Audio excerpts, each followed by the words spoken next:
Bon, eh bien, bonjour à toutes et à tous à ce webinaire consacré aux dernières actualités du domaine des écoles de conduite. Alors, avant de vous introduire un peu plus en détail, on va dire l'ordre du jour, je vais inviter ma collègue à se présenter.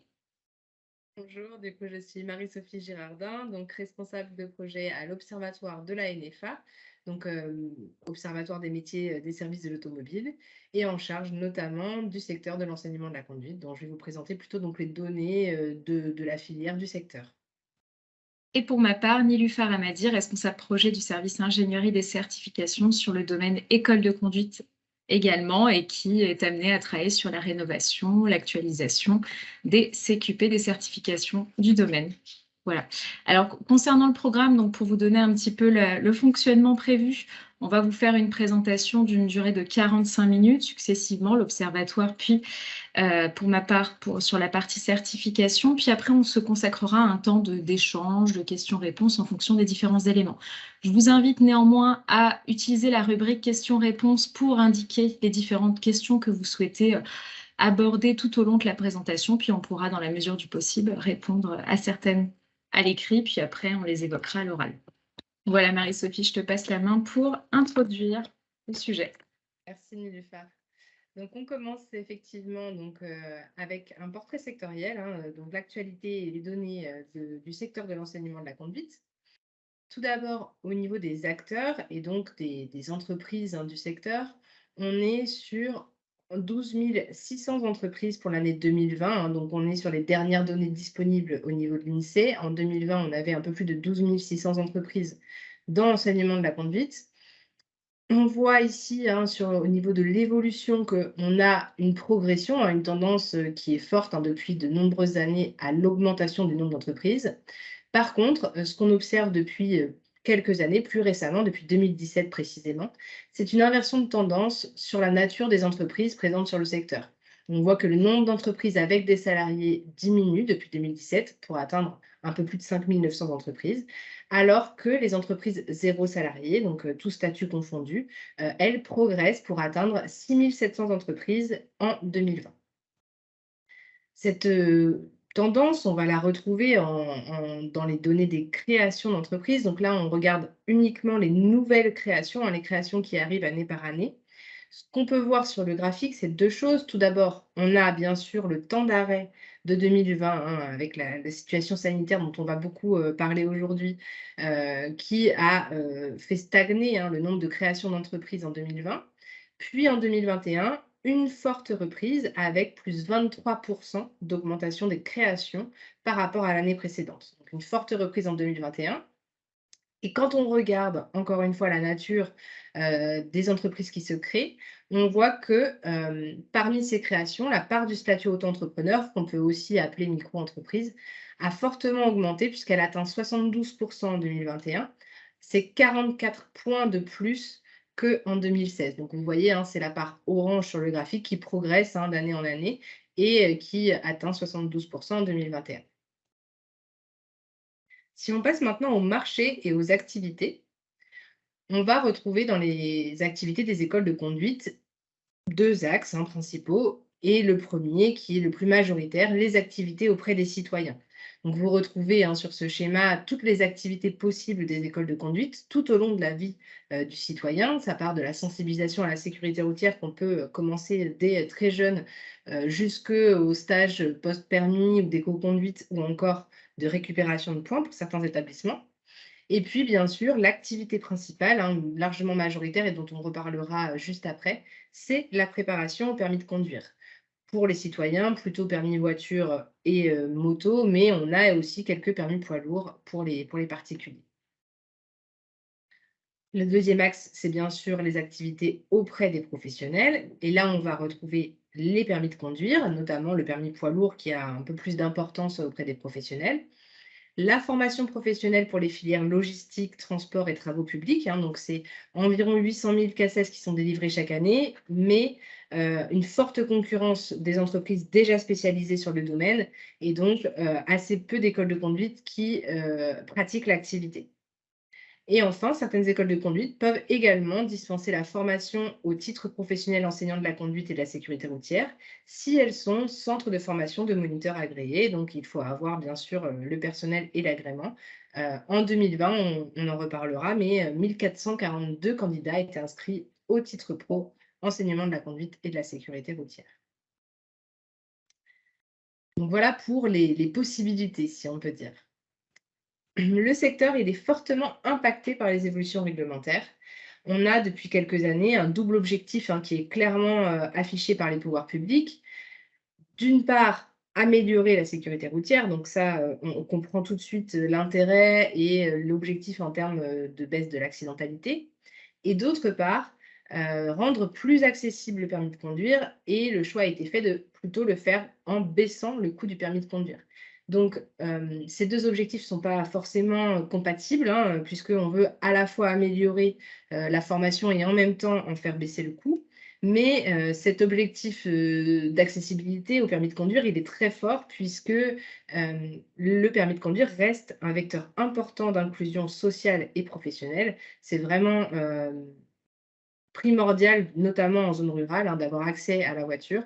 Donc on a cette double tendance, des pouvoirs publics, sur ce permis de conduire.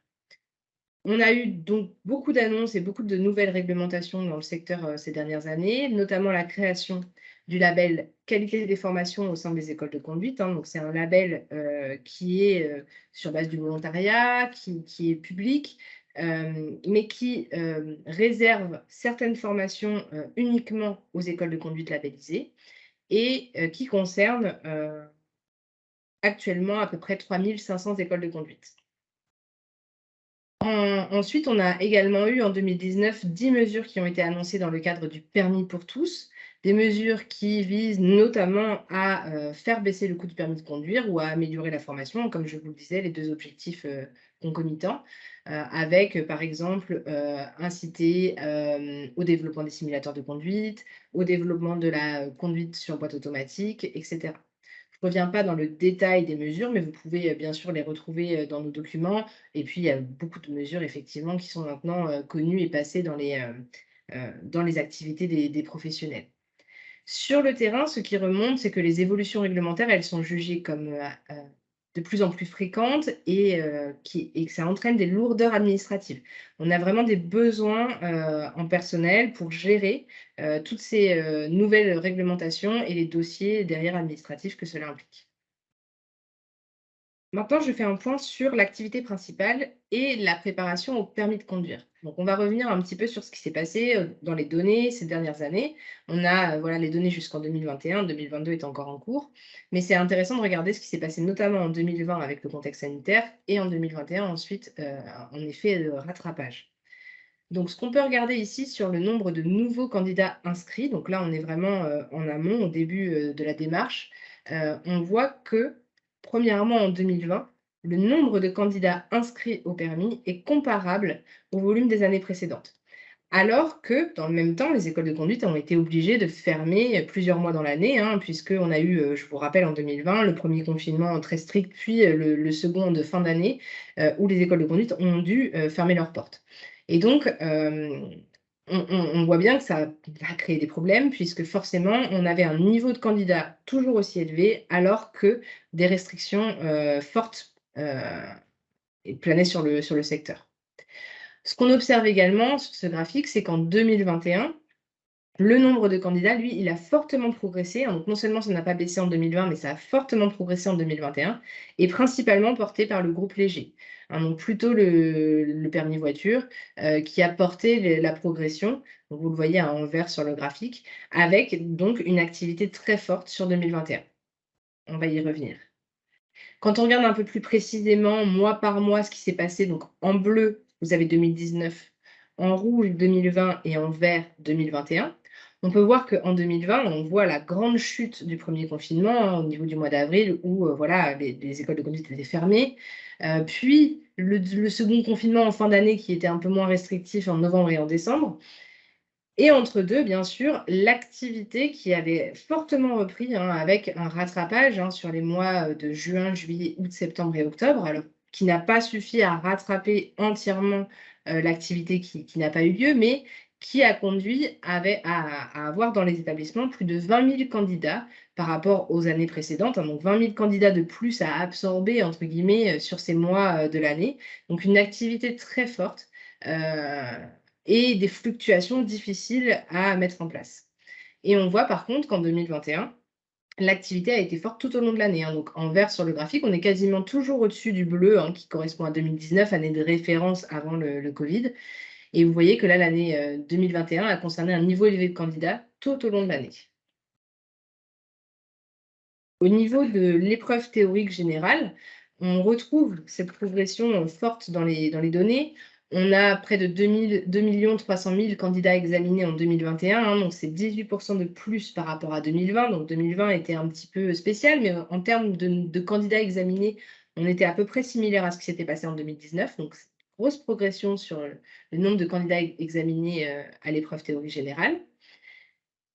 Et un nombre de candidats reçus qui augmente fortement par rapport à 2020, à la fois parce que le nombre de candidats présentés était supérieur, mais aussi parce que, vous le voyez sur le graphique en bas de la slide, le taux de réussite a fortement progressé, presque 5 points entre 2021 et 2020.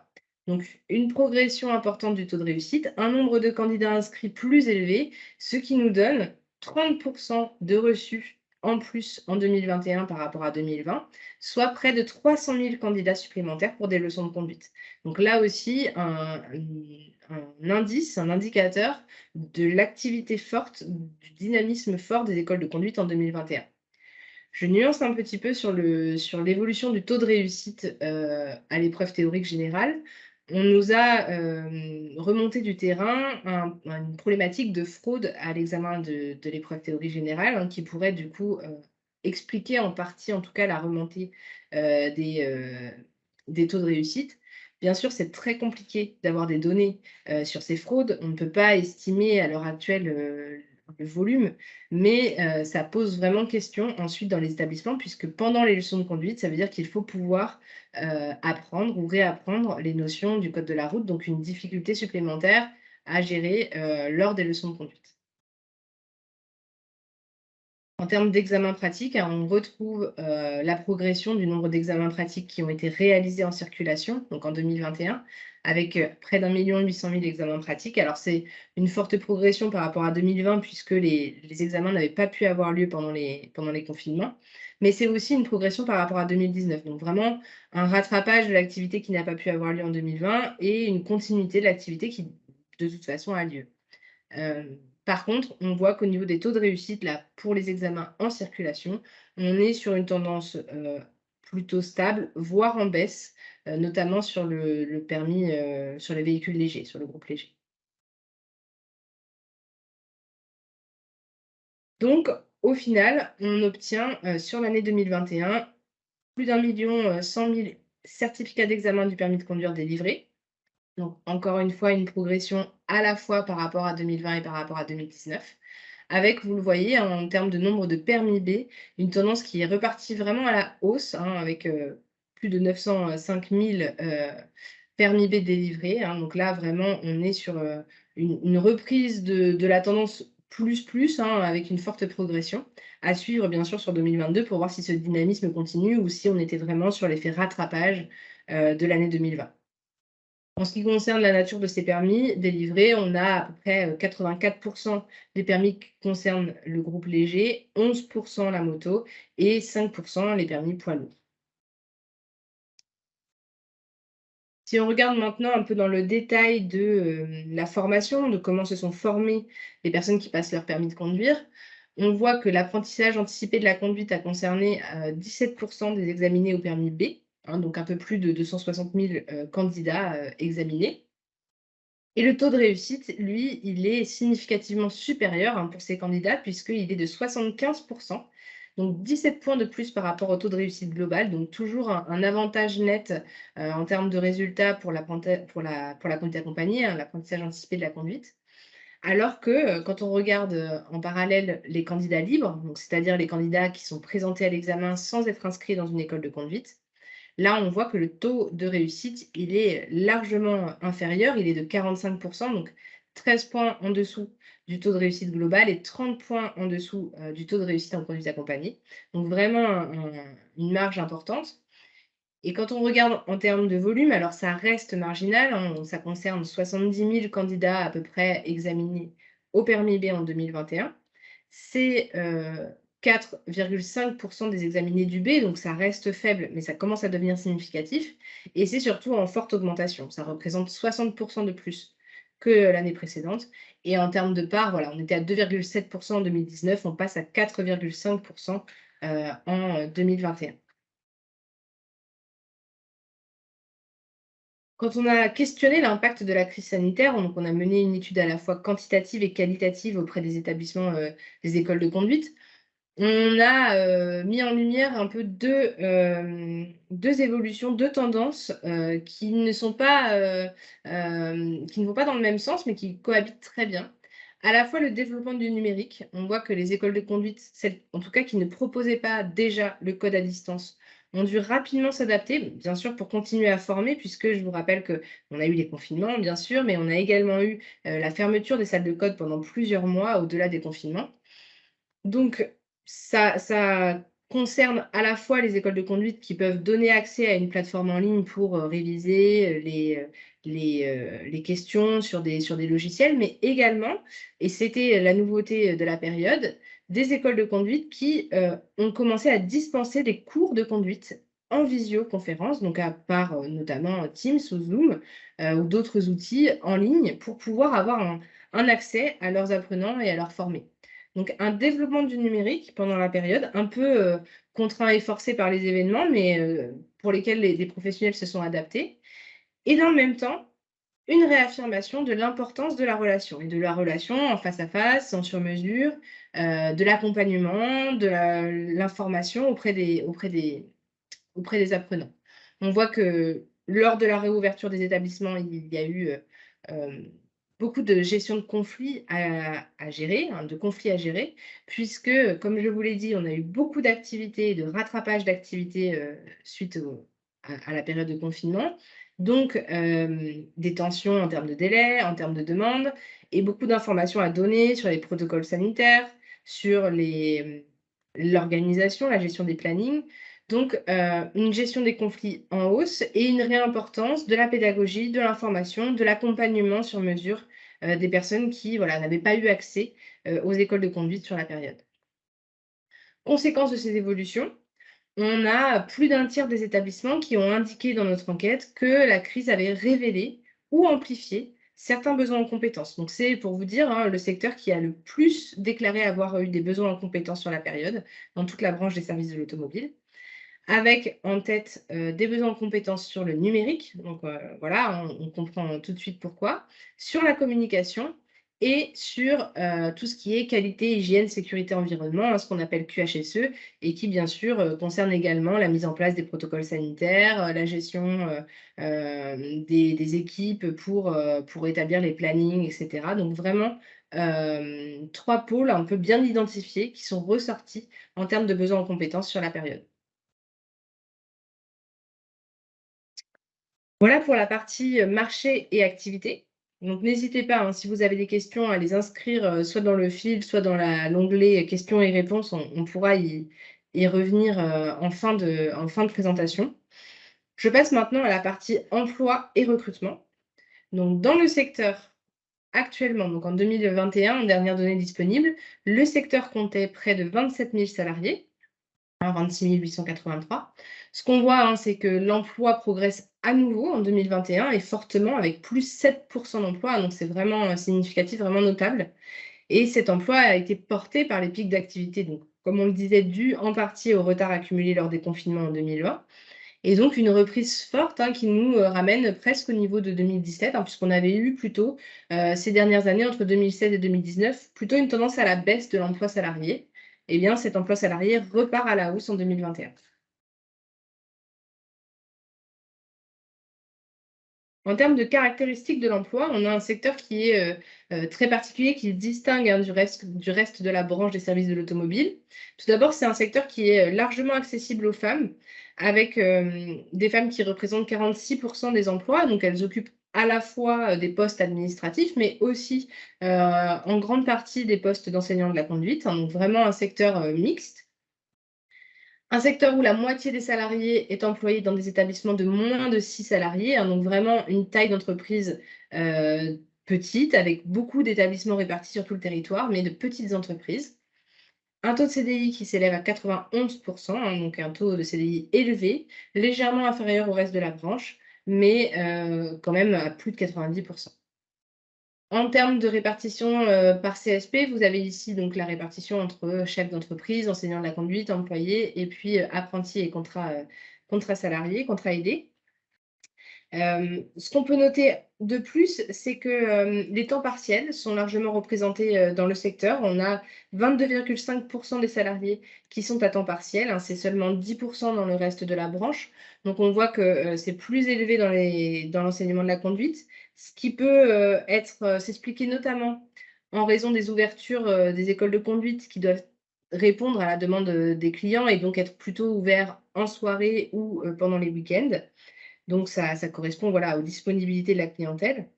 Et puis dernière information, mais importante, notamment pour le recrutement, on va y venir. Les salariés du secteur sont en moyenne un peu plus âgés que les autres secteurs de la branche, hein. On est sur une moyenne d'âge à 42,4 ans. On est plutôt à 39,6 pour le reste de la branche, hein, donc presque 3 ans de plus en moyenne dans le secteur de l'enseignement de la conduite.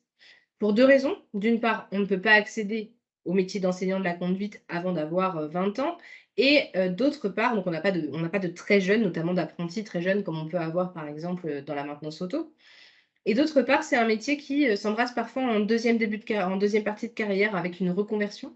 Donc des personnes qui arrivent dans le métier, un peu plus âgées, et on voit que la part des 55 ans et plus, hein, est plus élevée que dans le reste de la branche. On a 16,8 des salariés qui ont plus de 55 ans et donc ces seniors vont partir en retraite et vont entraîner des besoins en renouvellement dans le secteur. Marie-Sophie, une petite question. J'en profite, hein, je t'interromps avec une petite question. On nous demande, les indépendants contrats de prestation sont-ils référencés? Est-il possible d'avoir des chiffres à ce sujet?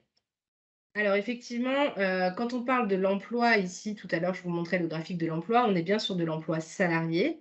Par contre, les indépendants, vont être référencés dans le nombre d'entreprises qu'on voyait au début, notamment dans les entreprises 0 salarié, voire dans les créations, on peut descendre jusqu'au statut auto-entrepreneur où là, on les voit, apparaître.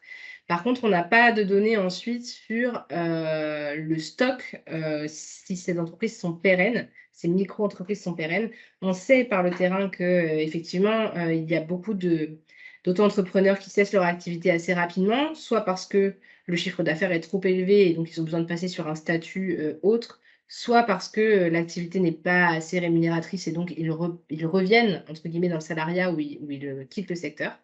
Mais on n'a pas de chiffres sur le stock, d'indépendants, en tout cas de 0 sala enfin d'auto-entrepreneurs ou de micro-entreprises. Ça, on peut pas le donner. On a le stock d'entreprises 0 salariés, mais pas de micro-entreprises. Voilà, j'espère que j'ai répondu à la question. En termes de recrutement maintenant, donc comme on l'a, dit précédemment, le secteur a été, très dynamique, ces dernières années. Donc vraiment, des besoins en recrutement importants, hein, pour répondre à ces pics d'activité et on voit d'ailleurs dans les enquêtes que la principale source d'inquiétude pour la majorité des entreprises, c'est la difficulté de recrutement. Donc vraiment une tension sur le marché du recrutement, notamment des enseignants de la conduite. On voit qu'entre mars 2020 et octobre 2021, donc au cœur, hein, de la crise Covid, les établissements du secteur ont recruté environ 5 300 personnes, dont 4 000 enseignants de la conduite, hein, donc c'est ce qui est beaucoup, ce qui est important. Alors, une petite précision, on n'est pas forcément sur des recrutements de nouveaux entrants dans le secteur, hein, ça peut être aussi du turnover entre les différents établissements, mais on a quand même eu 4 000 recrutements d'enseignants de la conduite. C'est très dynamique, hein, puisque on a vu sur tous les autres secteurs de la branche plutôt les flux s'effondraient, donc à la fois les départs et les recrutements. Et le secteur de l'enseignement de la conduite s'est vraiment distingué par le fait d'avoir maintenu à un haut niveau le volume de recrutement. Le métier d'enseignant de la conduite, il est considéré comme particulièrement difficile à pourvoir par les employeurs. 77% des embauches ont été considérées comme difficiles ou très difficiles, donc c'est vraiment un niveau important. Et on a d'ailleurs 1800 postes qui n'ont pas été pourvus sur cette période, donc des recrutements qui étaient ouverts, mais qui n'ont pas été pourvus, notamment en raison de la difficulté à trouver un candidat correspondant aux exigences de l'établissement. On reviendra, notamment, ensuite sur la formation et pour essayer de comprendre aussi pourquoi on a de telles difficultés de recrutement. Donc justement, j'y arrive à la formation. Donc, la filière de formation, elle a été, rénovée, hein, ces dernières années avec, plusieurs étapes. On le voit, dès 2016, l'enseignant de la conduite et de la sécurité routière, pour accéder à ce métier, on passe maintenant par le titre professionnel enseignant de la conduite et de la sécurité routière, donc le titre pro. Anciennement BP-Caser, hein, donc maintenant c'est bien le titre pro ECSR. Ce qu'on peut observer sur ce titre pro et ce qui peut expliquer en partie les difficultés de recrutement, c'est le nombre de candidats admis à l'examen. Donc vous voyez en bas à gauche le nombre de candidats admis. Il était de 2200 en 2017, il n'est plus que de 1200 en 2020, donc une forte baisse du nombre de candidats admis à l'examen et du nombre de présentés également, hein. On n'est pas ici sur un affaissement du taux de réussite, on est sur un affaissement du nombre de candidats. Malheureusement, le ministère du Travail n'a pas publié les données pour 2021, donc on ne sait pas encore, si cette tendance s'est inversée. Ce qui peut nous laisser espérer une inversion de tendance, c'est le graphique que vous avez juste à côté sur le nombre de contrats en alternance financés par l'Opco-Mobilité, où on voit que, donc je rappelle, hein, le TPE-CSR peut, se suivre en alternance, hein, grâce, aux autorisations temporaires d'enseigner. Eh bien, on voit que jusqu'en 2020, on était plutôt effectivement sur une baisse ou une stagnation du nombre de contrats financés. Et par contre, en 2021, on voit la forte progression du nombre de contrats financés. On arrive à 500, plus de 540 contrats financés. Donc, on peut espérer que ce n'est pas simplement le reflet d'une progression de l'alternance, mais ça pourrait être en tout cas le reflet d'une progression des effectifs OTP et donc un volume de candidats admis qui sera plus important pour l'année 2021. Puisque, comme je vous le disais, entre les besoins en renouvellement de fin de carrière, personnes qui partent en retraite, et les pics d'activité, forcément, les besoins en compétences et en recrutement ont augmenté.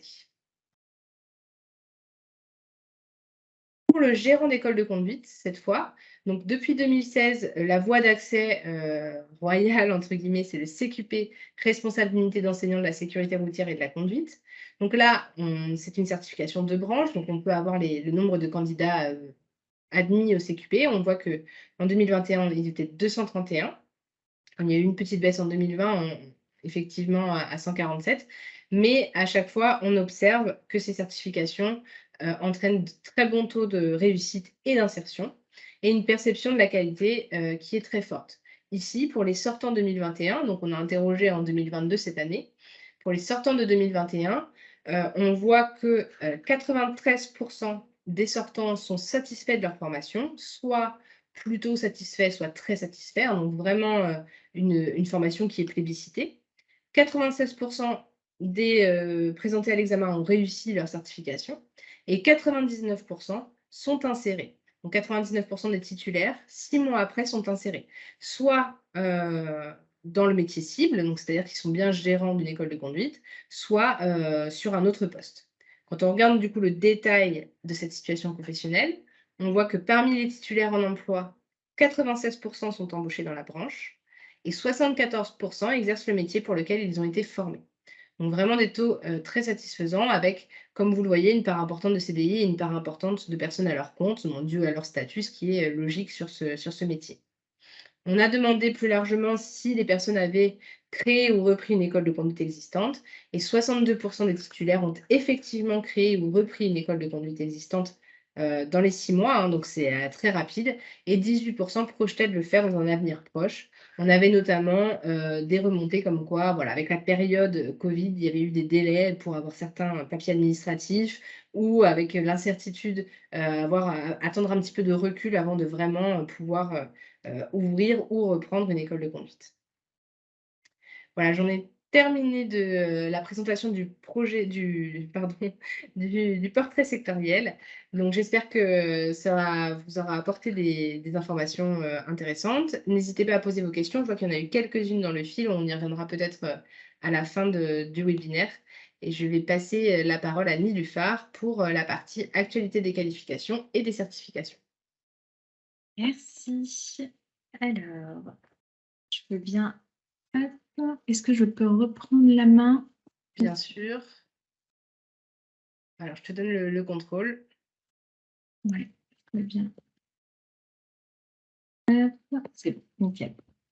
Donc, pour vous présenter l'actualité des qualifications, certifications de la branche, donc je vais revenir sur le responsable d'unité d'enseignement de la sécurité routière et de la conduite que Marie-Sophie vient de présenter juste à l'instant. Alors, pour rappeler dans les grandes lignes tout simplement ce qu'il est, donc tout d'abord, c'est une qualification de niveau cadre enregistrée au RNCP, déployée à ce jour par 8 organismes de formation sur l'ensemble de la France, qui est accessible en formation continue avant tout aux demandeurs d'emploi et dans le cadre de la VAE.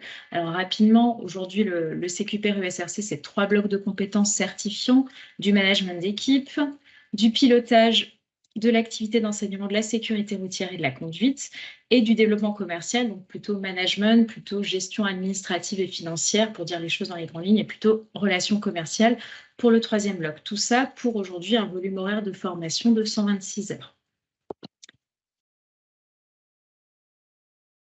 Concernant le formateur au métier de l'éducation et de la sécurité routière, donc le FMESR qui vient en remplacement du BAFM, on est sur une qualification qui est à l'échelon 23 de la convention collective, un agent de maîtrise avec associé à une certification qui est enregistrée au RNCP. Son enregistrement lui permet l'éligibilité à un certain nombre de dispositifs. Donc, on va avoir le contrat d'apprentissage et le contrat de professionnalisation. Alors, je reviendrai après plus en détail sur les caractéristiques associées. La formation continue pour les salariés et les non-salariés, la formation pour les demandeurs d'emploi et la validation des acquis de l'expérience. À ce jour, maintenant, il est possible de candidater sur l'ensemble des dispositifs. Pour financer la formation, il va y avoir plusieurs modes d'accès. Donc, on va avoir contrat de professionnalisation, contrat d'alternance, le CPF, le Transition Pro. On va avoir également la PROA, le plan de développement de compétences de l'entreprise. On va avoir des prises en charge dans le cadre de la VAE.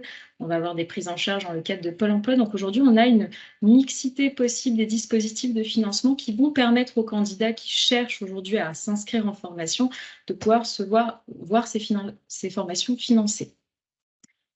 Nous sommes en cours d'habilitation des organismes de formation partout en France, donc je vous montrerai après une petite carte de ce déploiement avec 2 organismes qui sont habilités à ce jour.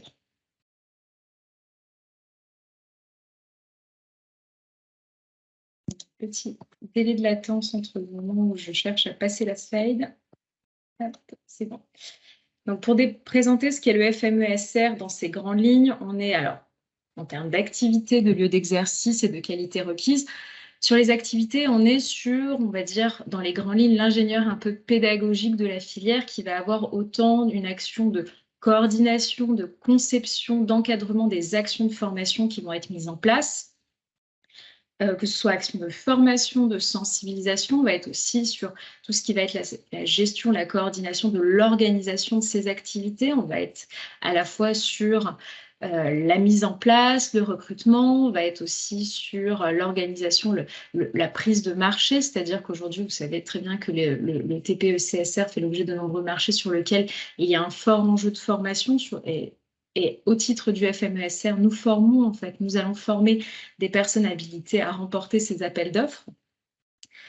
Dans le cadre de l'exercice de l'activité, donc on est tout autant sur un centre de formation professionnelle, donc on va le trouver en institut de formation, à la fois sur la formation au TPE-CSR, on va être aussi dans des écoles de conduite, on peut être dans des centres de formation qui vont dispenser le CQPR USRC, ou encore des centres agréés pour les stages de sensibilisation à la sécurité routière. Donc on est vraiment sur un panel possible d'activités, mais aussi de lieux d'exercice pour ce formateur.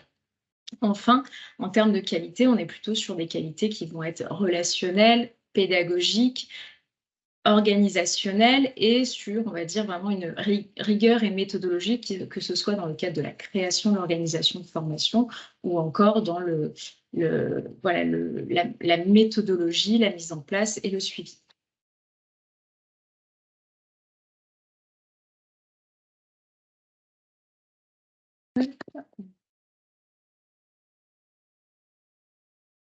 Au niveau... Alors, Au niveau du parcours proposé, donc je vais juste faire d'abord un focus sur le volume horaire de la formation en alternance, puis après je vous montrerai les 2 types de dispositifs qui ont été mis en place à ce jour.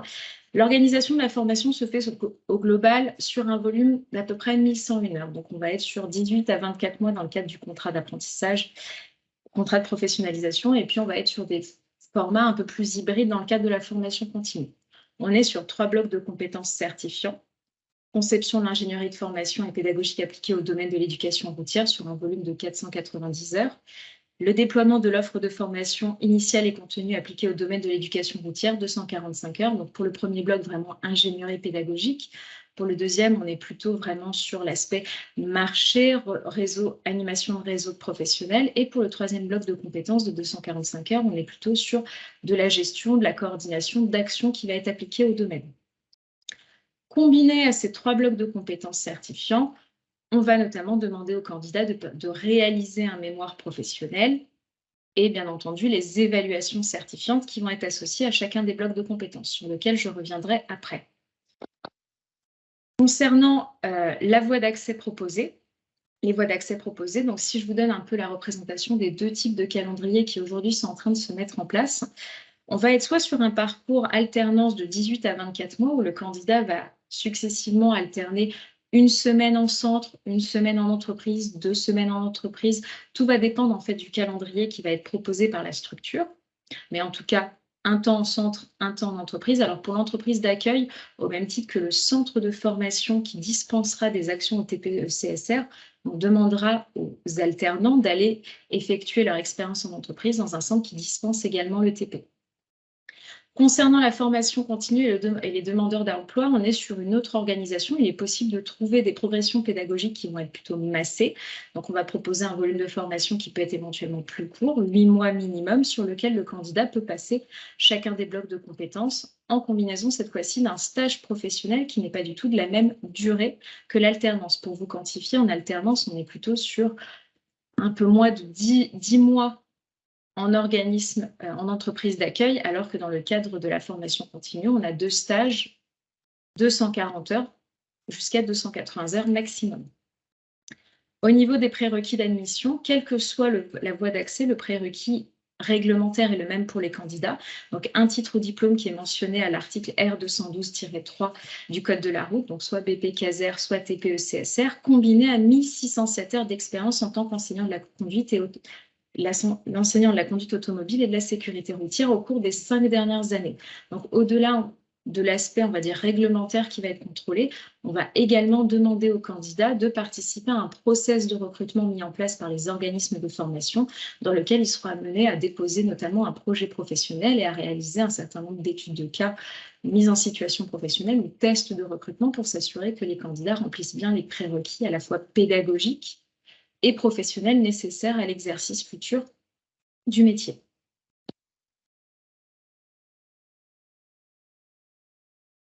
Alors, je reviendrai après sur la question Corse et Outre-mer, qui est une question qui revient assez régulièrement. Au niveau de la validation du TPE-CSR, donc on est bien sur 3 blocs de compétences certifiants avec un mémoire professionnel à soutenir devant un jury final.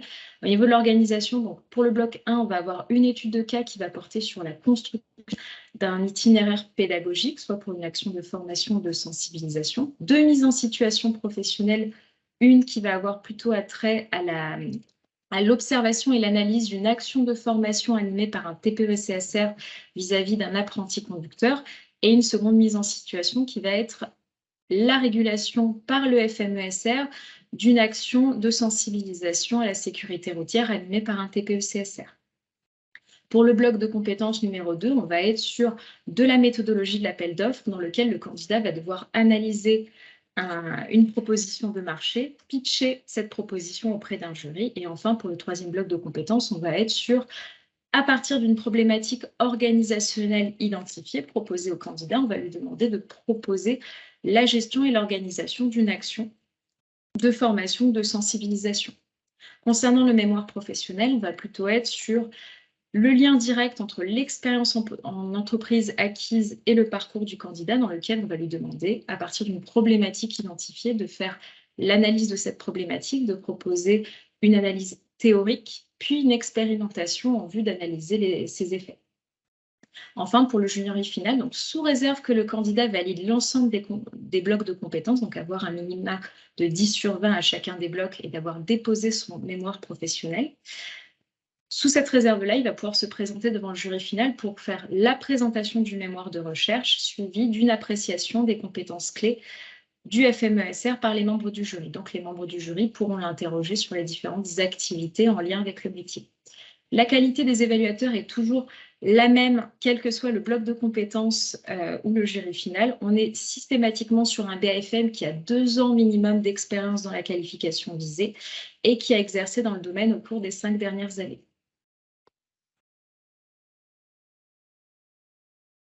Pour finir, donc sur vraiment, pour vous donner un petit état des lieux du déploiement en cours du FMESR, on est sur un déploiement qui est aujourd'hui plutôt bien inscrit en régional. On est à 2 à 3 organismes de formation par région avec 2 exceptions. Je vous invite, pour toute nouvelle demande d'habilitation, pour toute question relative à cet aspect-là, de vous rapprocher des responsables territoriaux en région qui vont vous accompagner sur ces questions. Donc, vous pourrez trouver leur contact sur le site de l'ANFA. Donc, pour revenir sur cette question de la Corse ou de l'outre-mer, donc notre convention collective est définie et restreinte au territoire métropolitain, ce qui fait que pour l'outre-mer, nous invitons par exemple les personnes dans les dom-toms à venir se former auprès de l'un des différents centres qui est en cours d'habilitation. Et pour la Corse, alors cette question a été aussi évoquée. Pour l'instant, il n'y a aucun institut de formation qui s'est positionné en Corse sur la question, mais demain, il pourrait très bien y avoir un CFM intéressé donc là-dessus. Mais vous avez dans la région PACA déjà 2 centres de formation qui vont très bientôt pouvoir ouvrir leurs premières actions et former sur la question. Donc après, bien évidemment, chacune des demandes est un peu au cas par cas. Donc on vous a... Oui, je sais, il y en a aujourd'hui. Je réagis en même temps aux questions. Il n'y a aucun organisme habilité à ce jour, mais il n'empêche... Ça, là-dessus, on est ouvert à proposition. Voilà, donc je vous invite bien évidemment à poser vos questions sur le chat et puis peut-être redonner la main à Marie-Sophie qui a déjà 2 belles questions sur le TPE-CSR. Oui, merci Néluphar. Alors, j'ai noté qu'il y avait une question sur le dynamisme de l'activité. Est-ce que c'était toujours d'actualité ou est-ce qu'on est sur un dynamisme qui correspond à un rattrapage finalement des confinements et d'activités qui n'a pas pu avoir lieu en 2020? Alors, c'est vrai qu'on est très attentif aux signaux du marché pour comprendre un petit peu ce qui se passe et savoir si ce dynamisme va durer ou si effectivement c'est un effet rattrapage. Ce qu'on a comme information, c'est d'une part que les offres d'emploi, pour le moment, n'ont toujours pas baissé sur le métier d'enseignant de la conduite, hein, donc les offres d'emploi relayées par Pôle emploi, par exemple. Donc, on a toujours ce signal de tension et de difficulté à recruter et de demande de recrutement. Donc, on peut imaginer que l'activité est encore maintenue à ce jour. On a également, sur le plus long terme, un indicateur qui est finalement la population démographique en âge de passer le permis. Donc on sait qu'en général, enfin, à peu près 80 des permis passés sont entre 18 et 24 ans. Donc on sait que la population qui arrive dans cette tranche d'âge-là, dans les années à venir, peut être une clientèle importante. Là, on est sur une progression dans les prochaines années, avant une baisse dans quelques années, mais pour le moment, on est sur une progression, donc un dynamisme potentiel qui est encore de bon augure. On constate que dans certaines grandes villes, la détention du permis diminue légèrement sur les premières tranches d'âge, mais finalement est rattrapée ensuite, donc pas de baisse de l'accès à la voiture pour le moment. Donc là aussi, plutôt un signal positif de l'activité. Et puis ensuite, bien sûr, on attend avec impatience les prochaines statistiques de l'emploi pour vérifier et pouvoir prendre un peu le pouls du secteur dans son ensemble et voir si effectivement l'activité est toujours aussi forte qu'en 2021. J'espère que je réponds à la question. Il y avait une deuxième question sur le lien entre la baisse du nombre de candidats du TP au TP-ECSR et l'entrée en application donc, du TP. Alors, il faut remettre un peu les choses dans leur contexte. Il y avait une augmentation du nombre de candidats au moment de l'arrivée du TP, hein, la première année, enfin les 2 premières années, quand on les cumule, c'était en hausse par rapport au BP Caser. Et puis ensuite, ça a diminué fortement. Donc, je ne pense pas qu'on puisse dire que c'est le TP en lui-même qui fait baisser le nombre de candidats, hein, même si on n'a pas forcément les raisons de pourquoi les personnes ne se présentent pas au TP. Par contre, effectivement, et ce sera à suivre, on anticipe plutôt une progression sur 2021. Donc là encore, on attend avec impatience les données du ministère pour vérifier si ça repart à la hausse au niveau de l'enseignement de la conduite. Mais on peut avoir effectivement quelques difficultés d'attractivité étant donné les horaires d'ouverture des écoles de conduite et puis on revient un peu à ce qu'on expliquait tout à l'heure, hein, sur la gestion de conflits, en tout cas le contact avec la clientèle qui peut parfois être de plus en plus compliqué à gérer. Ça, c'est des attraits du métier qui sont dépeints comme un peu, voilà, sont difficiles et peuvent décourager certains à accéder au métier. Donc, il ne faut pas hésiter aussi à rappeler les points positifs et les avantages de ce métier qui en dispose de beaucoup. Est-ce que vous avez d'autres questions pour Nilüfer ou pour l'Observatoire? N'hésitez pas.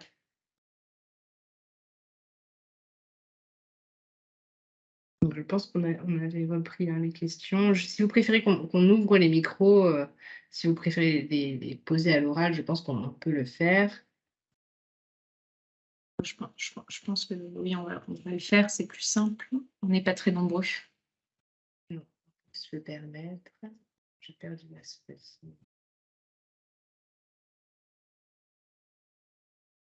Ah.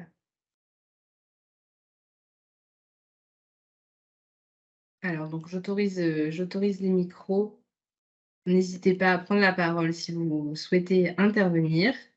Nous partager aussi vos remontées.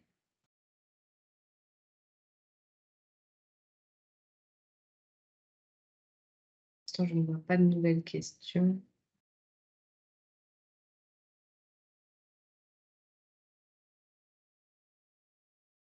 Donc vous pourrez retrouver, hein, toutes les informations, dans l'autofocus pour la partie donc observatoire et qualification. Des travaux sont au cours aussi dans la filière, donc on pourra revenir vers vous, pour à l'avenir, pour les prochaines actualités. Voilà, donc j'autorise les micros, hein, n'hésitez pas. Quelqu'un souhaite prendre la parole?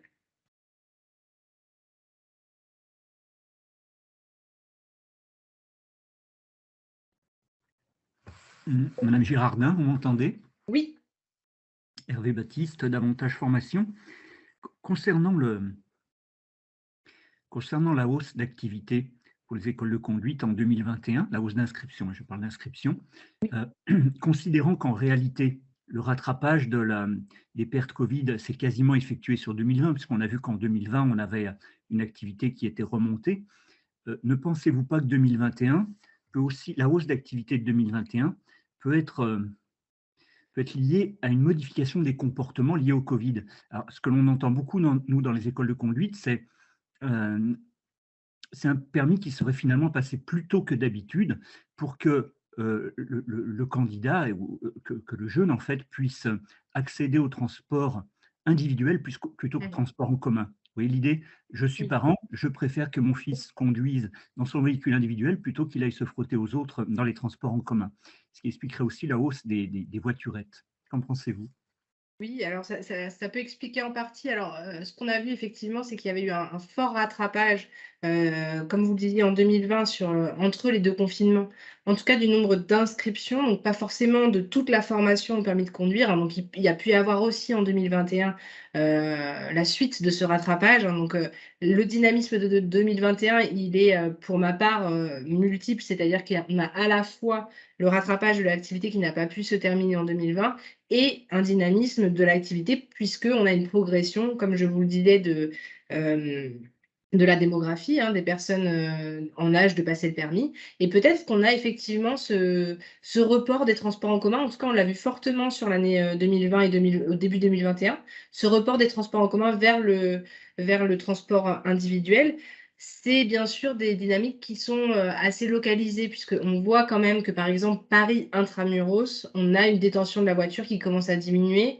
Donc, on voit qu'effectivement, en fonction de la zone géographique et en fonction des alternatives à la mobilité, on peut avoir des comportements qui choisissent différentes stratégies. Mais effectivement, ça peut expliquer en tout cas le dynamisme en partie sur l'année 2021. Et dans ce cas-là, ça pourrait se poursuivre en 2022 et voire plus. Tout à fait. Merci. Bonjour, Oui, bonjour. Madame Martine Guadagnini de Corse. Donc, j'aurais deux questions, puisque je suis à la recherche effectivement d'une personne qui puisse faire de l'administratif, et je n'ai pas trouvé en Corse de centre de formation habilité, apte à pouvoir former une personne au niveau de l'administration. C'est un premier sujet. Nous sommes en France, mais apparemment nous sommes dans un désert terrifiant. Et puis, comme je vous disais tout à l'heure, le FMESR, c'est très bien, nous n'avons pas de centre, mais quid des hébergements lorsque vous avez quand même une famille, que vous voulez vous former, qu'effectivement vous devez partir sur la région PACA, dans un centre de formation, et comment peut se faire l'alternance. C'est vraiment une problématique terrifiante. Hormis le budget pour faire cette formation, vous avez quand même des dommages collatéraux qui sont importants au niveau du transport, du voyage, de l'hébergement, et tout ça n'a pas été pris en compte véritablement pour certains territoires. Alors, pour répondre à vos deux questions, donc on va commencer par la partie administrative. Donc, sur la partie administrative, je vous invite à suivre les travaux et les délibérations à venir au sein de la branche. La question de l'administratif dans la filière école de conduite est un sujet qui a été bien identifié et qui fait l'objet de travaux et qui fera l'objet de travaux futurs. Donc, je vous invite plutôt sur cet aspect-là à suivre l'actualité à venir. Sur la question du FMESR, alors il y a plusieurs choses. On entend bien évidemment que voilà, c'est une formation qui est conséquente, mais qui est aussi au niveau des attentes qui sont fixées pour le métier, des différentes contraintes réglementaires. Donc, au final, voilà, il y a évidemment que la formation ne pouvait pas durer un mois, une semaine, parce que voilà, ça ne peut pas répondre aux contraintes de l'ensemble des candidats. Il n'y a pas d'impératif du fait de l'inscription au RNCP et de la logique de bloc à passer l'intégralité de la formation en un an. C'est-à-dire qu'aujourd'hui, on a des candidats qui nous disent « oui, mais me libérer 8 mois d'un coup par rapport à ma vie de famille, c'est conséquent ». On l'entend complètement et c'est à ce titre qu'en fait, on invite aussi les organismes de formation à ouvrir des places pour les candidats qui souhaiteraient se former, mais uniquement sur un bloc. Ce n'est pas la même chose de libérer 245 heures de son temps sur un an contre 1101 heures. Et donc, pour ces candidats-là qui ont des impératifs familiales, personnels, les gérants aussi des établissements de conduite, on les invite en fait plutôt à raisonner en fractionné et se dire, bah, année 1, je passe telle partie de la certification, année 2, telle partie, en vue d'un jury de certification à une date ultérieure. C'est ce qui permettrait, dans la mesure du possible, en cumulant congés, voilà, congés, négociations avec les employeurs, de permettre à l'ensemble des participants de se former. Vous avez après une multiplicité des prises en charge financières de la formation sur après l'aspect hébergement, etc. Là, pour le coup, ce n'est pas de notre ressort. Très bien, je vous remercie. Je voulais savoir, est-ce qu'on va recevoir le diaporama que vous nous avez transmis? Alors, je vous avoue qu'habituellement, on ne transmet pas les présentations. Vous retrouvez les informations dans l'autofocus, mais vous pouvez m'envoyer un mail. Donc, on a donné les adresses mail sur la dernière slide. Vous pouvez nous demander par mail, effectivement, si vous souhaitez recevoir le document. Très bien, je vous remercie. Merci beaucoup, mesdames. Très bien. Bonne journée. Merci. Est-ce qu'il y a d'autres personnes qui souhaitent intervenir?